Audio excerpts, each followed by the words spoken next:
आपका app perfectly काम कर रहा होता है, कोड भी क्लीन है, कोई बग्स भी नहीं है। फिर एक दिन अचानक से ट्रैफिक बढ़ता है और आपका पूरा एप्लीकेशन स्लो हो जाता है। अब यहाँ पे प्रॉब्लम ना तो कोड की है ना तो बग की है, यहाँ प्रॉब्लम है सिस्टम डिज़ाइन की। तो आज के वीडियो में हम यही समझेंगे कि सिंगल सर्वर सिस्टम का पहला ब्रेकिंग पॉइंट क्या होता है और कैसे इंडस्ट्री में हम वेब सर्वर और डेटाबेस सर्वर को अलग करते हैं और एक्चुअली स्केलिंग सोची कैसे जाती है। तो यार, लास्ट वीडियो में हमने ये समझ लिया था कि सिंगल सर्वर सेटअप कैसे काम करता है एंड रिक्वेस्ट फ्लो कैसे आता है, कैसे फिर उसकी प्रोसेसिंग होती है एंड कैसे रिस्पॉन्स जाता है। अब आज के वीडियो में हम इस सर्वर को बहुत ज़्यादा स्ट्रेस में डालेंगे और देखेंगे कि इस सर्वर में सबसे पहले क्या टूटता है। ठीक है, जो भी इस सिस्टम में सबसे पहले टूटेगा वही हमारा फर्स्ट पॉइंट होगा स्केल करने के लिए। ठीक है, तो पहले देख लेते हैं कि प्रॉब्लम क्या है। यार, प्रॉब्लम ये थी कि हमारे पास यहाँ पे सिंगल सर्वर सेटअप में एक ही दिक्कत थी कि हमारे पास ये एक मशीन है जो कि 3 मेन काम कर रही है। As a web server request response को हैंडल कर रही है, एप्लीकेशन लॉजिक चल रहा है और डेटाबेस को भी हैंडल कर रही है। अब यहाँ पे प्रॉब्लम क्या होती है? अब यहाँ पे प्रॉब्लम ये होती है कि जैसे ही यहाँ पे ट्रैफिक बहुत ज़्यादा बढ़ता है, ट्रैफिक बढ़ने लगा, ट्रैफिक बहुत ज़्यादा बढ़ने लगा, तो यहाँ पे हुआ क्या? यहाँ पे हुआ ये कि ये जो डीबी इसके अंदर पड़ा है ना, डेटाबेस में रीड राइट्स की जो फ्रिक्वेंसी है वो बहुत ज़्यादा बढ़ गई। और जब डेटाबेस में रीड राइट की फ्रिक्वेंसी बहुत ज़्यादा बढ़ जाती है तो डेटाबेस का काम करने का जो ऑपरेशन है ना वो बहुत ज़्यादा वो स्लो हो जाता है। एक तरह से आप ये मान लो, जैसे देखो, अगर हमारे पास रीड राइट ज़्यादा हो जाएंगे डेटाबेस में तो ऑब्वियसली भाई वो तो एक ही मशीन है ना, रिसोर्स तो उतना ही है, तो रिस्पॉन्स करने की जो उसकी कैपेसिटी है वो भी कम हो जाएगी, रिस्पॉन्स में टाइम ज़्यादा लगेगा। तो हुआ ये, जैसे ही ट्रैफिक बहुत ज़्यादा बढ़ा, इस पर रिक्वेस्ट बहुत ज़्यादा बढ़ गई तो डेटाबेस स्लो हो गया। अब क्योंकि सब कुछ एक ही मशीन पे था, बहुत ध्यान से सुनना, क्योंकि सब कुछ एक मशीन पे था इसलिए ये हमारी मशीन स्लो हो गई। और सब कुछ क्योंकि एक ही मशीन पे चल रहा था तो हमारा पूरा सिस्टम स्लो हो गया। ठीक है, हमारा पूरा सिस्टम स्लो हो गया। तो ये आपको प्रॉब्लम समझ में आई। अब यार, हम बहुत लॉजिकली सोचते हैं, यहाँ पे सिस्टम स्लो हुआ क्यों? यहाँ पे सिस्टम इसीलिए स्लो हुआ क्योंकि ये जो 3 मेन काम हैं, ये एक ही मशीन कर रही थी। अगर किसी तरह हम ये जो रिस्पॉन्सिबिलिटीज़ है ना, ये रिस्पॉन्सिबिलिटीज़ अगर हम अक्रॉस मल्टीपल मशीन्स अगर डिवाइड कर दें तो शायद काम आसान हो जाए, इसका थोड़ा लोड भी हल्का हो जाएगा।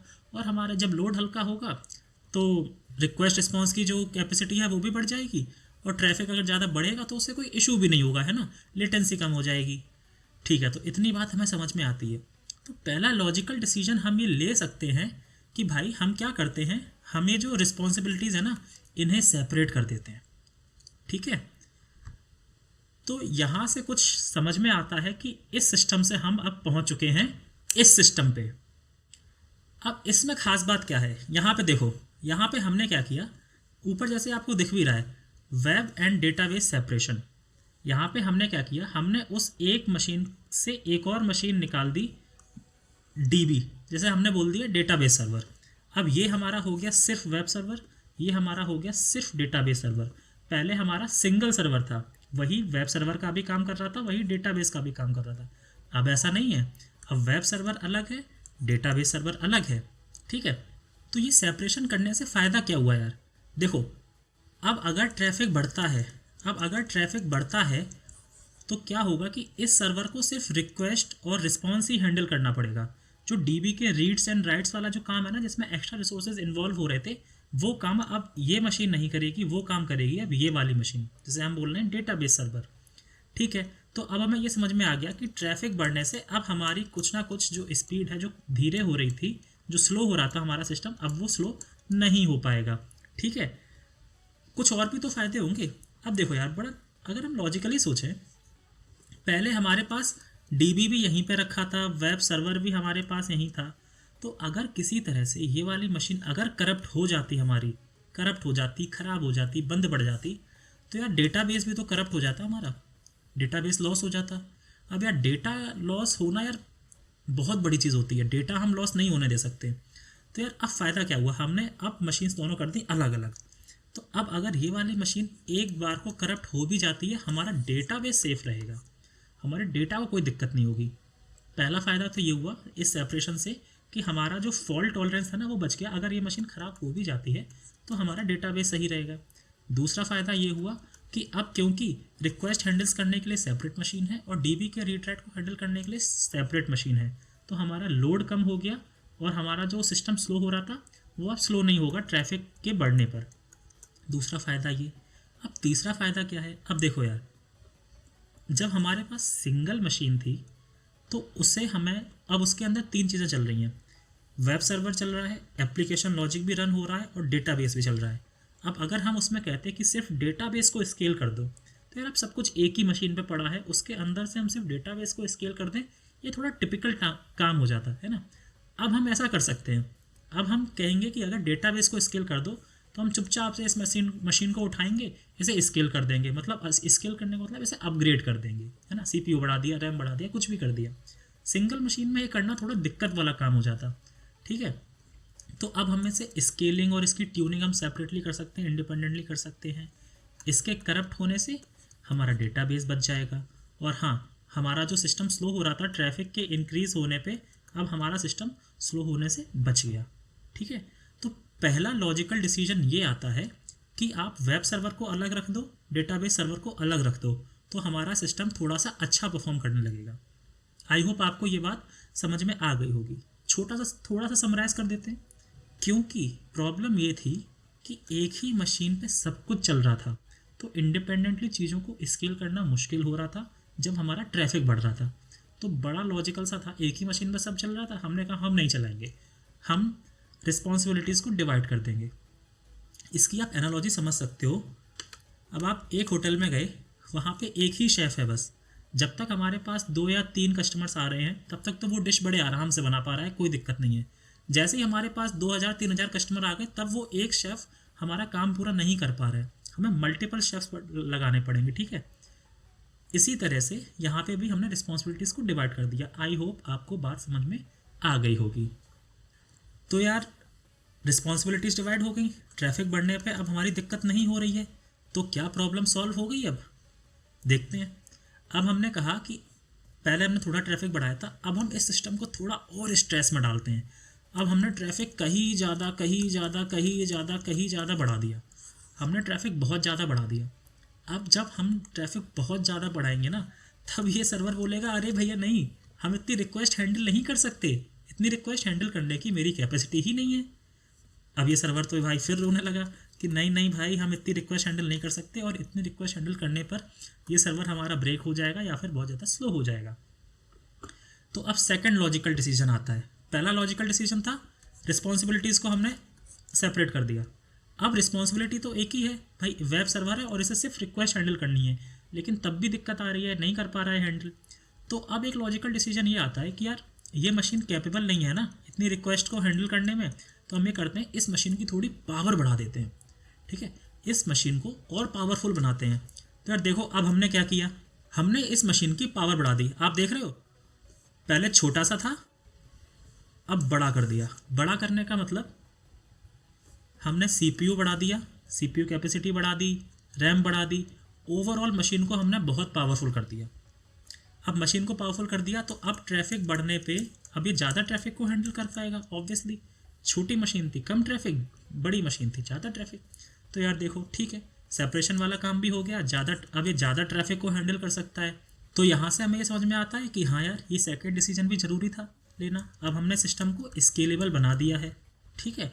यहाँ पे लिखा है वर्टिकल स्केलिंग। वर्टिकल स्केलिंग का मतलब ये होता है जब हम किसी मशीन की कैपेसिटी बढ़ा देते हैं, है ना, उसे और पावरफुल बना देते हैं, उसका सीपीयू इंक्रीज़ कर दिया, उसकी रैम इंक्रीज़ कर दी, उसे और अपग्रेड कर दिया, तो हम कहते हैं कि हमने वर्टिकल स्केलिंग कर दी, ठीक है। ये बात वर्टिकल स्केलिंग की होती है। तो अब यार हमें लग रहा है कि अब ठीक है, अब हमारा ये सब बढ़िया चल रहा है, अब कोई दिक्कत नहीं है, रिक्वेस्ट भी हैंडल हो रही हैं। यहाँ से हम डीएनएस के पास जाएंगे, डीएनएस आईपी एड्रेस देगा, आईपी एड्रेस लेके हम वेब सर्वर के पास जाएंगे, वेब सर्वर डीबी से कुछ मांगेगा, डीबी रिटर्न करेगा, यूज़र को वापस मिल जाएगा। बात समझ में आती है? तो आई थिंक अब तो कोई दिक्कत नहीं होगी, अब हमारी पूरी प्रॉब्लम सॉल्व हो गई है ना। लेकिन ऐसा अभी भी नहीं है, अभी भी इसमें बहुत सारी दिक्कतें हैं। देखो क्या दिक्कतें हैं। मैंने कहा इस मशीन को अपग्रेड कर दो, यानी कि इसकी वर्टिकल स्केलिंग कर दो। यार हर मशीन को अपग्रेड करने की एक हार्डवेयर लिमिट होती है ना, आप कितना ही उसे अपग्रेड कर लोगे, आप इन्फिनेटली लेवल तक तो उसे अपग्रेड कर नहीं सकते भाई, जितना हार्डवेयर सपोर्ट करेगा उतना ही तो अपग्रेड करोगे। 10 GB, 20 GB, 50 GB, 1 TB, 1 TB, 1 PB, उसके आगे तो नहीं कर सकते ना, और ज़्यादा तो नहीं कर सकते ना। तो यार एक मशीन लिमिट भी है, इसके आगे हम अपग्रेड नहीं कर पाएंगे। दूसरा हाई कॉस्ट, यार हाई कॉन्फ़िगरेशन की जो मशीन्स हैं ना वो बहुत महंगी मिलती हैं, है ना, हर कोई अफोर्ड नहीं कर सकता, तो यानी कि यहाँ पे एक कॉस्ट बैरियर भी आ जाता है। दूसरा वो तीसरा पॉइंट आता है सिंगल पॉइंट ऑफ फेलियर, ये सबसे ज़रूरी पॉइंट है देखना।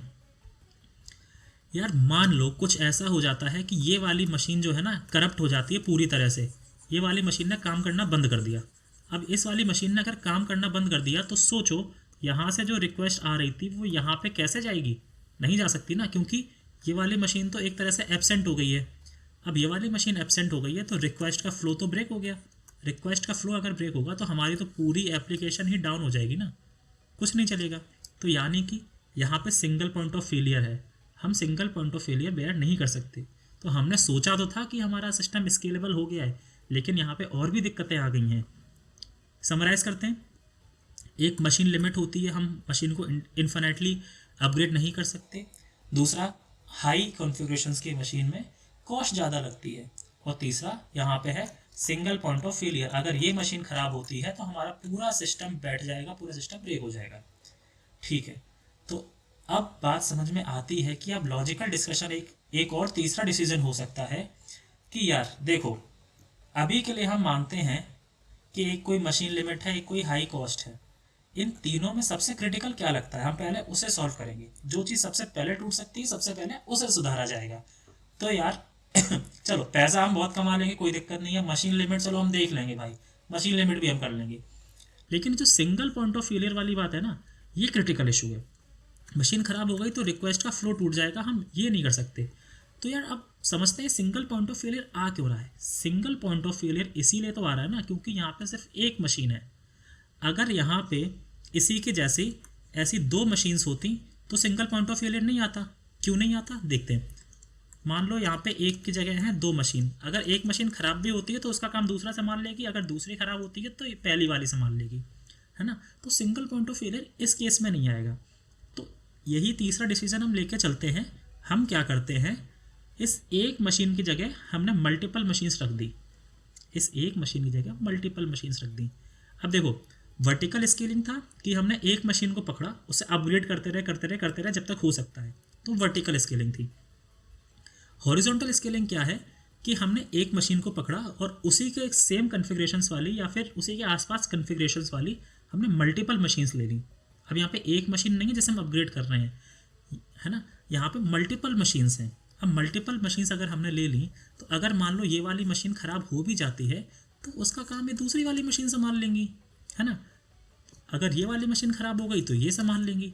तो बात हमें इतनी समझ में आती है कि यहाँ से जो सिंगल पॉइंट ऑफ फेलियर वाला ये जो पॉइंट था ना, ये हमने सक्सेसफुली रिमूव कर दिया। ठीक है, अब मशीन लिमिट। अब यार देखो हम एक मशीन को इन्फिनेटली स्केल नहीं कर सकते थे, लेकिन हम कम कॉन्फ़िगरेशंस वाली तो बहुत सारी मशीन्स ला सकते हैं, उसकी तो कोई लिमिट नहीं है ना। कंपनीज बनाती जाएंगी, हम खरीदते जाएंगे, मशीन्स हम लगाते जाएंगे। तो मशीन लिमिट भी हमने ये वाला पॉइंट भी ख़त्म कर दिया। और अब एक पॉइंट बचता है ये हाई कॉस्ट वाला। तो यार ध्यान से सोचो, एक बहुत ज़्यादा कॉन्फ़िगरेशन वाली मशीन महंगी पड़ती है कम कॉन्फ़िगरेशन वाली मल्टीपल मशीन से, है ना। फिर से सुनो, एक हाई कॉन्फ़िगरेशन वाली मशीन महंगी पड़ती है कम कॉन्फ़िगरेशन वाली मल्टीपल मशीन से। तो ये तीनों पॉइंट हमने रिमूव कर दिए। वर्टिकल स्केलिंग से हम आ चुके, हॉरिजॉन्टल स्केलिंग पे तीनों पॉइंट रिमूव कर दिए। अब बहुत हद तक हमारा सिस्टम स्केलेबल हो चुका है, क्योंकि अब ट्रैफिक बढ़ भी जाए तो वेब सर्वर हमारा संभाल लेगा जितनी भी रिक्वेस्ट इस पर आएंगी। ठीक है, और क्योंकि अब हमने सेपरेशन भी कर दिया था तो जो डीबी वाली कॉल्स हैं वो जाएंगी सिर्फ इस मशीन पे, है ना। अब जैसे हमने वेब सर्वर को स्केल किया था ना, हम इसको भी स्केल कर सकते हैं। इसमें भी वर्टिकल स्केलिंग हो सकती है, हॉरिजॉन्टल स्केलिंग हो सकती है। तो ट्रैफिक ये भी संभाल लेगा, ये भी संभाल लेगा। रीड राइट की रिक्वेस्ट जाएंगी बस अलग मशीन पे, जो नॉर्मल वेब सर्वर वाली रिक्वेस्ट रिस्पॉन्स होंगी वो जाएंगी अलग मशीन्स पे। हमारा जो सिस्टम है वो स्केलेबल हो चुका है, बधाई हो। तो यार अब प्रॉब्लम पूरी तरह से सॉल्व हो जानी चाहिए। ठीक है, प्रॉब्लम पूरी तरह से सॉल्व हो भी गई है। बस यार हमारे पास ना अब कुछ क्वेश्चंस बचते हैं। ये बेनिफिट्स हॉरिजॉन्टल स्केलिंग के जो कि हमने समझ भी लिए थे। यार लोड डिस्ट्रीब्यूट हमें समझ में कैसे आता है, देखो अब मल्टीपल मशीन्स हैं। अभी लोड जा रहा था सिर्फ एक मशीन पे, जब ट्रैफिक बढ़ रहा था एक मशीन पे।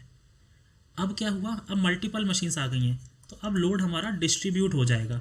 ठीक है, अब लोड डिस्ट्रीब्यूट हो जाएगा, बात समझ में आती है। रिलायबिलिटी इंप्रूव हो गई यार, ऑब्वियसली अगर एक मशीन थी तो सिंगल पॉइंट ऑफ फेलियर था, अगर वो ख़राब हो जाता तो हमारा सिस्टम बैठ जाता। अब हमारा सिस्टम रिलायबल है, अगर एक मशीन ख़राब हो भी जाती है तो मल्टीपल मशीन संभाल लेंगी। ठीक है, फॉल्ट टॉलरेंस वही है, हमारा फॉल्ट टॉलरेंस बढ़ गया ना। अगर हमारी एक मशीन ख़राब हो भी जाती है, एक मशीन अगर फॉल्टी है तो कोई बात नहीं, हमारी रिक्वेस्ट बाकी मशीन्स पे चली जाएंगी। ठीक है, रीडायरेक्ट हो जाएंगी रिक्वेस्ट। और अगर ये पूरा सिस्टम अगर कभी फॉल्टी हो गया तो ऐसा प्रोबेबिलिटी बहुत कम है, ऐसा हो ही नहीं सकता कि सारे सर्वर्स हमारे एक ही टाइम पे फॉल्टी हो जाएं। तो बात समझ में आती है। तो मैं ये कहने वाला था, मैं कह रहा था कि अब तो सिस्टम हमारा स्केलेबल हो चुका है ना, तो अब तो इसमें कोई इशू नहीं होगा।